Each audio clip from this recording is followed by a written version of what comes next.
جو شہزاد اکبر صاحب ہے نا، ان کی جو ناکامی ہے وہ صرف ایک فرد کی ناکامی نہیں ہے. اور اگر کوئی یہ سمجھتا ہے کہ شہزاد اکبر صاحب جو ہیں وہ اپنے ٹارگٹس کو اچیو نہیں کر سکے اور یہ صرف ایک انڈیویجول جو ہے یہ اس کی ناکامی ہے، تو I think he is living in fool's paradise. وجہ اس کی یہ ہے کہ شہزاد اکبر صاحب کو پوری اسٹیٹ مشینری کی سپورٹ حاصل تھی. ہم سب جانتے ہیں کہ شہزاد اکبر صاحب کو ایف آئی اے کی پوری سپورٹ حاصل تھی، ان کو انٹیلیجنس بیورو کی پوری سپورٹ حاصل تھی، تمام جو باقی ادارے ہیں وہ بھی ان کو سپورٹ کر رہے تھے، یہاں تک کہ نیب کا اور شہزاد اکبر صاحب کا بھی آپس میں بہت کلوز ورکنگ کوارڈینیشن تھا. تو اگر شہزاد اکبر صاحب جو ہیں وہ 3-3.5 سال میں کوئی ٹارگٹ اچیو نہیں کر سکے تو یہ نہیں سمجھنا چاہیے کہ یہ صرف ایک فرد کی ناکامی ہے. آئی تھنک یہ پوری کی پوری گورنمنٹ کی ناکامی ہے. اور اب ان کی جگہ پہ جو بھی صاحب لائے جا رہے ہیں یا لائے گئے ہیں ان کو یہ سوچنا چاہیے کہ کیا شہزاد اکبر صاحب جو ہیں یہ کوئی ایک انڈیویجول کیپیسٹی میں سارا کام کر رہے تھے، لیکن عامر صاحب قیادت ناکامیوں کا بوجھ برداشت کرنے کے لیے تیار دکھائی نہیں دیتی. آپ دیکھیں کے پی الیکشنز کے اندر بدترین شکست ہوئی، عمران خان صاحب نے پارٹی کا پورا انتظامی ڈھانچہ تحلیل کر دیا، نئے سرے سے سر نو اس کی تشکیل ہو رہی ہے. یعنی عمران خان صاحب یہ سمجھتے ہیں کہ کوئی پرفارم نہیں کر رہا. آپ دیکھیے کیبنٹ کے اندر ایک بڑے عرصے سے ایک میوزیکل چیئر جاری ہے، معاونین اور مشیران کو کیسے تبدیل کیا جاتا ہے، وہ کسی بھی شکست کا خود سے ملبہ لینے کو تیار نہیں ہے. تو آپ کو لگتا ہے سر کہ اب یہ ٹیم پر ڈالنا آسان ہوگا اور مصدق عباسی صاحب وہ آؤٹ پرفارم کر سکیں گے جو پرفارم نہیں کر سکے شہزاد اکبر صاحب؟ دیکھیں، اگر عمران خان صاحب کی حکومت پچھلے 3-3.5 سال میں مختلف فرنٹس پر کوئی اچھی پرفارمنس نہیں دکھا سکی تو یہ اکاؤنٹیبلٹی کے فرنٹ پہ بھی وہ کوئی پرفارمنس نہیں دکھا سکے گی. آپ دیکھیں نا کہ سب سے امپورٹنٹ ایشو جو ہے وہ اس وقت پاکستان کی اکانومی کا ہے. تو پاکستان کی جو اکانومی ہے اس کے لیے سب سے امپورٹنٹ کون ہوتا ہے؟ آپ کا فنانس منسٹر. تو عمران خان صاحب کی حکومت جو ہے وہ 3 سال میں 4 دفعہ تو فنانس منسٹر کو تبدیل کر چکی ہے. جی. اسی طرح جو فیڈرل بورڈ آف ریونیو ہے اس کے چیئرمین کو 6 دفعہ وہ تبدیل کر چکے ہیں، اور جو سیکٹری فنانس ہے اس کو بھی وہ 5-6 دفعہ تبدیل کر چکے ہیں. تو آپ اگر بار بار فنانس منسٹر کو، سیکٹری فنانس کو، چیئرمین ایف بی آر کو تبدیل کر رہے ہیں تو اس کا مطلب یہ ہے کہ آپ کی جو ڈیسیژن میکنگ کی پاور ہے وہ ٹھیک نہیں ہے. تو پرابلم شہزاد اکبر میں یا پرابلم جو ہے وہ ایف بی آر کے جو 5-6 سربراہ تبدیل ہوئے اور فنانس منسٹری کے 5-6 سیکٹری تبدیل ہوئے اور 4-5 وزیر خزانہ تبدیل ہوئے، پرابلم ان میں نہیں ہے. پرابلم جو ہے وہ ان لوگوں کو سلیکٹ کرنے والے شخص میں ہے، اور وہ شخص کون ہے؟ اس کا نام ہے پرائم منسٹر عمران خان. اب وہ کہتے ہیں کہ جناب میری حکومت کی پرفارمنس تو بہت اچھی ہے، لیکن جو میڈیا ہے وہ میڈیا جو ہے وہ لوگوں میں مایوسی پھیلاتا ہے. تو میڈیا جو ہے وہ لوگوں کو امید کیسے دلائے جب پچھلے 3-4 سال میں آپ اپنا جو وزیر اطلاعات ہے اس کو بھی 3 دفعہ تبدیل کر چکے ہیں. پہلے آپ فواد چودھری کو لے کے آئے، پھر اس کو ہٹایا، آپ فردوس عاشق اعوان صاحبہ کو لے کے آئے، پھر ان کو ہٹایا، تو آپ شبلی فراز صاحب کو لے کے آئے، پھر آپ نے ان کو ہٹایا، تو اب دوبارہ پھر فواد چودھری صاحب آ گئے ہیں. تو اس کا مطلب یہ ہے کہ آپ کی جو میڈیا پالیسی ہے وہ بھی کنفیوژن کا شکار ہے. آپ حکومت کی پرفارمنس کو صحیح طریقے سے پروجیکٹ نہیں کر رہے، اس لیے بار بار اپنا وزیر اطلاعات تبدیل کرتے ہیں. تو اس میں میڈیا کا کیا قصور ہے؟ تو قصور اگر ہے تو وہ ڈائریکٹ قصور عمران خان صاحب میں ہے، ان کو رسپانسبلٹی لینی چاہیے. دیکھیں، یہ دنیا کے کسی اور ملک میں ایسا ہوتا ہے کہ 3 سال میں آپ 4 دفعہ فنانس منسٹر تبدیل کریں، 4 دفعہ آپ وزیر اطلاعات کو تبدیل کر دیں. یہ دنیا کے کسی اور ملک میں نہیں ہوتا، صرف پاکستان میں ہو رہا ہے. کہ آپ ہی کے شو میں آپ ہی سے بات کرتے ہوئے عمران خان صاحب نے کہا تھا کہ جب وہ اقتدار میں آئیں گے تو اپنی کیبنٹ کا والیوم بہت چھوٹا رکھیں گے، بڑا محدود رکھیں گے. لیکن اس کے بعد ہم نے دیکھا کہ کابینہ کیسے پھیلتی چلی گئی. فواد ظفر موج مشیران کی، معاونین خصوصی کی، بہت سارے ایسے پی ایمز، بہت سارے مشیر چینج کیے گئے. اب ایک بار پھر نیوز ان دی ایئر اسلام آباد کے اندر آپ بہتر طور پہ اس پہ کامنٹ کر سکتے ہیں کہ کیا کیبنٹ ایک بار پھر ری شفل ہونے والی ہے؟ کیا پھر عمران خان صاحب اپنی ٹیم کو تبدیل کرنے جا رہے ہیں، یا آپ کو لگ رہا ہے let me be very straight کہ کیا کیبنٹ تبدیل ہوگی یا حکومت ہی تبدیل ہوتے ہوئے دیکھ رہے ہیں آپ؟ دیکھیں ذاتی طور پہ تو میں سمجھتا ہوں کہ عمران خان صاحب اگر کچھ ری شفلنگ کریں گے تو کیبنٹ میں ہی کریں گے، اور کچھ جو منسٹریز ہیں وہ آگے پیچھے دوبارہ کر دیں گے. یہ بار بار وہ کرتے ہیں یہ تاثر دینے کے لیے کہ میں تو وزیر جو ہیں ان کو ان کی پرفارمنس کی بنیاد پر میں ان کو رکھتا ہوں. تو اگر پرفارمنس کی بنیاد پہ رکھتے ہیں تو آپ نے پہلے فواد چودھری صاحب کو انفارمیشن منسٹر بنایا، پھر ان کو ہٹا دیا، پھر دو بندے مختلف آئے، فردوس عاشق ایوان صاحبہ اور پھر شبلی فراز صاحب، پھر دوبارہ آپ فواد چودھری صاحب کو لے آئے. تو فواد چودھری صاحب کو پہلے آپ نے ہٹایا تھا، ان کو سائنس اینڈ ٹیکنالوجی کی منسٹری دی، لیکن پھر وہ منسٹری دے دی شبلی فراز کو، اور ان کو پھر آپ واپس لے آئے ہیں اس میں انفارمیشن منسٹری میں. اس کا مطلب ہے عمران خان صاحب کہ آپ کا فیصلہ غلط تھا. آپ نے فواد چودھری کو اگر پہلے ہٹایا تھا تو غلط ہٹایا تھا، اس لیے آپ ان کو دوبارہ یہیں پہ لے کے آئے ہیں. اب عمران خان صاحب دوبارہ کچھ منسٹریز جو ہیں ان کو ان کے پورٹ فولیوز کچھ منسٹرز کے تبدیل کرنے لگے ہیں، لیکن اب وقت آ گیا کہ وہ خود ذمہ داری لیں، وہ سپورٹس مین اسپرٹ کا مظاہرہ کرے. اور جس طرح ایک کرکٹ ٹیم کا جو کپتان ہوتا ہے جب اس کی ٹیم اچھا پرفارم نہیں کرتی تو وہ ذمہ داری لیتا ہے کہ جی میری ٹیم جو ہے وہ اگر اچھا نہیں کھیلی تو اس کا ذمہ دار میں ہوں. تو عمران خان صاحب کو اس کی ذمہ داری لینی چاہیے. یہ کیا بات ہوئی کہ وہ وزیروں کو تبدیل کر دیتے ہیں، سیکٹری کو تبدیل کر دیتے ہیں، مشیروں کو تبدیل کر دیتے ہیں. آپ دیکھیں ان کے اب تک کتنے مشیر تبدیل ہو چکے ہیں، یعنی کہ جس پرائم منسٹر کے ایڈوائزر آئے دن تبدیل ہو رہے ہوں اور استعفے دے کے جا رہے ہوں، وہ پرائم منسٹر کیا حکومت چلائے گا؟ عامر میر صاحب دیکھیے، ٹرانسپیرنسی انٹرنیشنل کی رپورٹ آئی، 180 ممالک کی فہرست میں ہم 140ویں نمبر پر ہیں. ہمارا کرپشن پرسیپشن انڈیکس جو ہے وہ بھی گرا ہے، اب 31 سے پھر 28 پہ آ گئے ہیں. اب پھر وزیر اعظم کے معاون خصوصی برائے احتساب ایسے میں تبدیل ہوئے ہیں، مصدق عباسی صاحب آ گئے ہیں. اگر جیسے آپ فرما رہے ہیں کہ ٹیم بدلنے سے جب تک آپ خود رسپانسبلٹی نہیں لیں گے تب تک کوئی فائدہ نہیں ہوگا، اور وہ لیتے ہوئے دکھائی نہیں دے رہے، تو اس کا مطلب یہ ہے کہ اگر احتساب کا بیانیہ شہزاد اکبر صاحب کے جانے کے ساتھ ہی وہ جو رہی صحیح کسر تھی وہ بھی اب دم توڑ چکی ہے، تو پھر ریوائول ہوگا پاکستان تحریک انصاف کا؟ اب کیا دیکھ رہے ہیں آنے والے دنوں میں؟ پھر نہیں، مجھے تو نہیں نظر آ رہا کہ پاکستان تحریک انصاف کا ریوائول ہوگا. اس کی وجہ یہ ہے کہ پاکستان تحریک انصاف کا ریوائول صرف ایک صورت میں ہو سکتا ہے کہ پاکستان تحریک انصاف آنے والے 3-4 مہینے میں کوئی میریکل کر دے، کوئی عجوبہ کر دکھائے. یا تو یہ جو اکاؤنٹیبلٹی کا جو بیانیہ انہوں نے بنایا تھا کہ ہم اقتدار میں آئیں گے اور اربوں ڈالر جو لوٹے گئے ہیں وہ واپس لے کے آئیں گے، اور جو چور اور لٹیرے ہیں ان کو جیل کی سلاخوں کے پیچھے پھینکیں گے.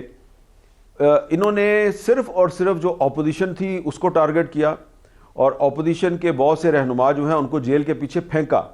لیکن آپ دیکھیں کہ وہ آہستہ آہستہ رہا ہوتے گئے. جس کسی پر کرپشن کا الزام ثابت نہیں ہوا یا جس کسی کے خلاف کرپشن کا مقدمہ نہیں بن سکا تو اس کے خلاف انہوں نے کیا الزام لگا دیا؟ منشیات فروشی کا الزام لگا دیا. رانا ثناء اللہ صاحب پہ ہیروئن ڈال دی، حنیف عباسی صاحب پہ ایفیڈرین ڈال دی. جن کیسز کا آپ نے ذکر کیا ہے عامر صاحب، ان کیسز کے منطقی انجام پر نہ پہنچنے کی وجہ سے بہت ساری فرسٹریشن بھی ہم دیکھ رہے ہیں. خان صاحب کے ریسنٹ سٹیٹمنٹس اٹھا کے دیکھ لیں، لائیو کال سیشنز اٹھا کے دیکھ لیں، ایک چیز جو سب میں مشترک ہے وہ غصہ بھی ہے and at the same time مایوسی بھی ہے. تو عامر صاحب آپ کو کیا لگتا ہے عمران صاحب کا غصہ کس کے ساتھ ہے اور کس سے مایوس ہے اس وقت؟ دیکھیں، جب غصہ اور مایوسی جو ہے وہ اکٹھی ہو جاتی ہے نا تو اس کے امتزاج سے فرسٹریشن جنم لیتی ہے. اور فرسٹریشن جو ہوتی ہے وہ اس وقت جنم لیتی ہے جب آپ شکست کھا چکے ہوتے ہیں، آپ ناکامی سے دوچار ہو چکے ہوتے ہیں، لیکن آپ اس شکست اور اس ناکامی کا اعتراف کرنے کے لیے تیار نہیں ہوتے. آپ یہ ماننے کے لیے تیار نہیں ہوتے کہ یہ جو شکست اور ناکامی ہے اس کا ذمہ دار میں ہوں. اور پھر جب آپ اپنے دائیں اور بائیں اسکیپ گوٹس تلاش کرتے ہیں، قربانی کے بکرے تلاش کرتے ہیں، اور شہزاد اکبر کو آپ قربانی کا بکرا بنا دیتے ہیں، تو اس کا مطلب یہ ہے کہ آپ کے زوال کا آغاز ہو چکا ہے. اور کتنی دیر تک آپ دوسروں کو قربانی کا بکرا بنائیں گے؟ جب سارے بکرے جو ہیں ان کی قربانی ہو جائے گی تو پھر آخر میں تو آپ ہی بچیں گے نا.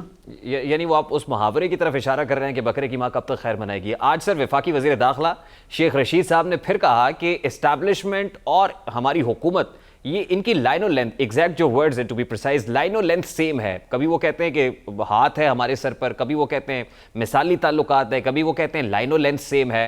اب اگر لائن و لینتھ سیم ہے تو پھر بھی یہ فرسٹریشن بنتی ہے عامر میر صاحب؟ دیکھیں شیخ رشید صاحب جو کچھ بھی کہیں یہ وہ ایک فیڈرل منسٹر ہیں، ان کو کہنے کا حق حاصل ہے، لیکن اسٹیبلشمنٹ کا مطلب اگر فوج ہے تو جو فوج کے ترجمان ہیں DGISPR وہ بار بار یہ کہتے ہیں، جو ان کی آخری پریس کانفرنس تھی اس میں بھی انہوں نے یہی کہا کہ فوج کو سیاست میں نہ گھسیٹیں. تو میں بھی یہی کہوں گا کہ شیخ رشید صاحب اگر فوج کو سیاست میں گھسیٹ رہے ہیں تو میں ان کی اس کوشش میں شریک ہونے کے لیے تیار نہیں ہوں، کیونکہ میں اگر کوئی کمنٹ کروں گا تو اس کا مطلب یہ ہے کہ میں شیخ رشید صاحب کی مدد کر رہا ہوں. اب شیخ رشید صاحب شوق سے گھسیٹیں فوج کو سیاست میں تو گھسیٹنے کے لیے تیار نہیں.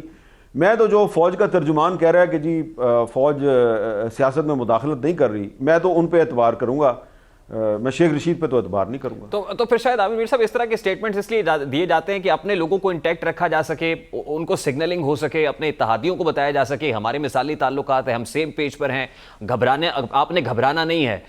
تو کیا آپ کو لگتا ہے کہ ابھی بھی اتحادی یا حکومت کے اپنے لوگ وہ پنچھی جو ہے وہ گھونسلہ تبدیل کرنے کے لیے تیار نہیں ہوں گے، رائٹ لیفٹ نہیں ہوں گے، بلکہ جو حکومت سگنل دے رہی ہے وہ سگنلز کو پکڑیں گے؟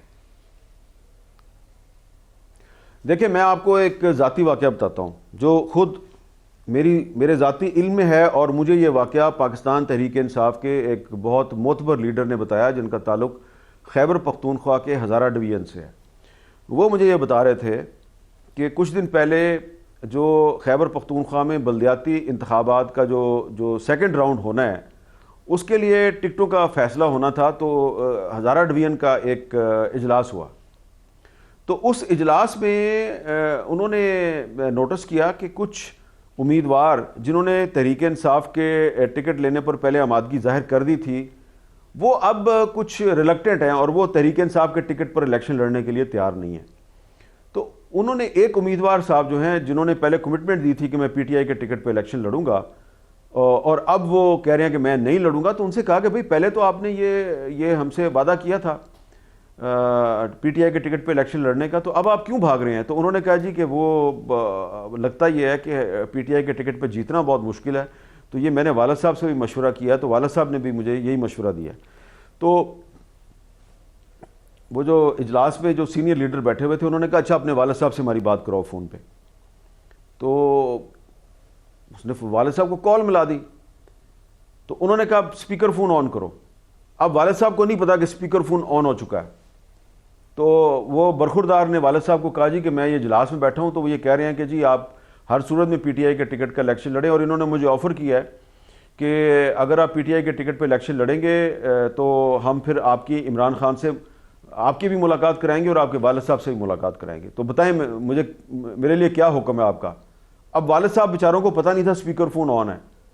انہوں نے کہا پتر اگر ہم PTI کے ٹکٹ پہ الیکشن لڑے تو ایک تو ہم نے جیتنا نہیں ہے، اور اگر یہ عمران خان کے ساتھ تم نے اور میں نے ملاقات کی اور ہماری تصویر اخبار میں چھپ گئی تو پھر جو 4 ووٹ ملنے ہیں وہ بھی نہیں ملیں گے. بہتر ہے ان کو کہو کہ ہم آپ کی پارٹی کے ٹکٹ پہ الیکشن نہیں لڑیں گے، ہم آزاد امیدوار کی حیثیت سے الیکشن لڑنے کے لیے تیار ہیں، بعد میں فیصلہ کریں گے کہ آپ کے ساتھ ملنا ہے کہ نہیں ملنا. عامر صاحب آپ اس صوبے کی ایگزامپل دے رہے تھے جہاں سے پاکستان تحریک انصاف نے بنیادی طور پر ٹیک آف کیا، KP کے اندر اس کی مقبولیت بہت زیادہ تھی، یعنی یہ سمجھا جائے کہ پاکستان تحریک انصاف کی مقبولیت اب نیچے آ رہی ہے، حکومت زوال پذیر ہے، کوئی ٹکٹ تک لینے کو تیار نہیں ہے. تو ایسے میں اپوزیشن کس بات کی دیر کر رہی ہے سر؟ اپوزیشن کس بات کا انتظار کر رہی ہے پھر؟ دیکھیں یہ آپ نے بہت اچھا سوال کیا ہے. اس میں کوئی شک نہیں ہے کہ پاکستان تحریک انصاف جو ہے اس کی مقبولیت جو ہے وہ دن بدن نیچے کی طرف جاری ہے، اور اس کا ثبوت یہ جو خیبر پختونخوا کے حالیہ بلدیاتی انتخابات تھے یہاں آپ کو مل گیا. اس سے پہلے جو پچھلے سال کنٹونمنٹ بورڈز کے الیکشن ہوئے تھے اس میں بھی آپ نے دیکھا کہ تمام جو بڑے شہر تھے وہاں پہ تحریک انصاف جو ہے اس کو کامیابی نہیں ملی. پنجاب کے جو بڑے شہر ہیں وہاں پہ مسلم لیگ نون جیت گئی، اور سندھ کے بہت سے علاقوں میں پیپلز پارٹی جیت گئی. تو KPK کو اگر زیادہ تر کامیابی ملی تھی کنٹونمنٹ بورڈز میں بھی تو وہ KPK سے ملی تھی، لیکن بلدیاتی الیکشن میں وہ تمام بڑے شہر وہاں سے ہار گئے. اب اس میں یہ سوال پیدا ہوتا ہے کہ قومی اسمبلی اور صوبائی اسمبلیوں کے ارکان کی کیا صورتحال ہے. وہاں پہ بھی یہی صورتحال ہے، اور یہ چیز بھی میں آپ کو بڑے اعتماد کے ساتھ بتا سکتا ہوں کہ ایسے PTI کے بہت سے ارکان قومی اسمبلی کو میں جانتا ہوں جو اگلا الیکشن پی ٹی آئی کے ٹکٹ پہ لڑنے کے لیے تیار نہیں ہیں، اور ان میں سے بہت سے لوگ جو ہیں انہوں نے مسلم لیگ نون سے رابطہ قائم کر رکھا ہے اور یہ خواہش ظاہر کیا کہ اگر آپ ہمیں اگلے الیکشن میں مسلم لیگ نون کا ٹکٹ دینے کی یقین دہانی کروا دیں تو ہم تحریک عدم اعتماد میں عمران خان کے خلاف ووٹ دینے کے لیے تیار ہیں۔ اب سوال یہ پیدا ہوتا ہے کہ اگر مسلم لیگ نون کو ایسے 20-22 ارکان کی یقین دہانی حاصل ہے اور پاکستان پیپلز پارٹی کے پاس بھی 3-4 ایسے ایم این اے ہیں حکومت کی الائز پارٹیز کے، تو پھر کیوں ابھی تک عمران خان صاحب کے خلاف تحریک عدم اعتماد نہیں لائی گئی؟ مسئلہ صرف ایک ہے، اور وہ یہ ہے کہ مسلم لیگ نون تحریک عدم اعتماد کی کامیابی کے فوراً بعد 2 مہینے کے اندر اندر نیا الیکشن کروانا چاہتی ہے، لیکن پیپلز پارٹی اس کے لیے تیار نہیں ہے۔ اور کچھ پی ڈی ایم کی جماعتیں بھی جو کہ بلوچستان کی حکومت میں اب شامل ہو چکی ہیں، وہ بھی یہ سمجھتی ہیں کہ فوری طور پر، ابھی ہم نے تھوڑے دن پہلے ہی بلوچستان میں تحریک عدم اعتماد کے ذریعے جام کمال کو ہٹایا ہے، تو ہمارے پاس بھی کم از کم 1-1.5 سال ہونا چاہیے تاکہ ہم کو ایسی پرفارمنس دکھائیں کہ اگلے الیکشن میں ہم ووٹر کو کہیں کہ دیکھیں ہم نے 1.5 سال میں کیا کارکردگی دکھائی ہے۔ تو یہ وہ ایشوز ہیں جس پہ اپوزیشن پارٹیز میں ابھی تک اتفاق رائے نہیں ہوا۔ اس میں جب تک مسلم لیگ نون اور پیپلز پارٹی میں طے نہیں ہوگا کہ اگلا الیکشن کب ہونا ہے، مجھے نہیں لگتا کہ گزشتہ روز شاہد خاقان عباسی صاحب نے بھی کہا کہ پیپلز پارٹی کے راستے الگ ہیں، ہمارے راستے جدا ہیں، تو اس سے لگ رہا ہے کہ کہیں نہ کہیں کوئی ریفٹ، کوئی ڈیڈ لاک تو برقرار ہے۔ سر لاسٹلی یہ فرمائیے گا، پیپلز پارٹی 27 فروری کو نکلے گی، پی ڈی ایم 23 مارچ کو نکلے گی، 4-5 اپریل سے رمضان المبارک شروع ہو جائے گا، کیا سمجھا جائے؟ کیا یہ صرف ٹائم کنزیوم کرنے کا، ٹائم بائی کرنے کا طریقہ ہے، رائے عامہ ہموار کرنے کا طریقہ ہے، اس سے زیادہ کچھ نہیں؟ دیکھیں، مجھے تو یہ لگ رہا ہے کہ پیپلز پارٹی اور مسلم لیگ نون دونوں اگر چاہیں تو تحریک عدم اعتماد کے ذریعے عمران خان کو ہٹا سکتی ہیں، لیکن دونوں جماعتیں فی الحال یہ چاہتی ہیں کہ عمران خان صاحب کچھ مزید عرصہ حکومت میں رہیں اور ان کا پاپولیرٹی گراف مزید نیچے آئے۔ آپ دیکھیں نا، جس طرح یہ جو ٹرانسپیرنسی انٹرنیشنل کی جو لیٹسٹ رپورٹ آئی ہے تو پاکستان 16 درجے مزید نیچے گر گیا ہے۔ تو پیپلز پارٹی نے 27 فروری کو لانگ مارچ کا اعلان کیا ہے، اور جو پی ڈی ایم کی جماعتیں ہیں انہوں نے 23 مارچ کو لانگ مارچ کا اعلان کیا ہے۔ اس کا مطلب ہے یہ دونوں حکومت کو نہیں گرانا چاہتے، دراصل یہ اپنی اپنی الیکشن مہم چلا رہے ہیں، یہ اگلے الیکشن کی تیاری کر رہے ہیں۔ تو اس لیے بہتر ہے کہ پھر یہ جماعتیں جو ہیں یہ روزانہ یہ بیان نہ دیا کریں کہ ہم عمران خان کو گرا دیں گے، یہ کریں گے، وہ کریں گے۔ ان کو ٹائم پورا کرنے دیں، اپنا ٹائم پورا ہو جائے اور اگلے سال الیکشن میں جائیں۔ لیکن میرا خیال ہے کہ اگر اس سے پہلے پیپلز پارٹی اور مسلم لیگ نون میں کچھ معاملات اگر طے ہو گئے تو پھر یہ تحریک عدم اعتماد لا سکتے ہیں اور قبل از وقت انتخابات بھی ہو سکتے ہیں۔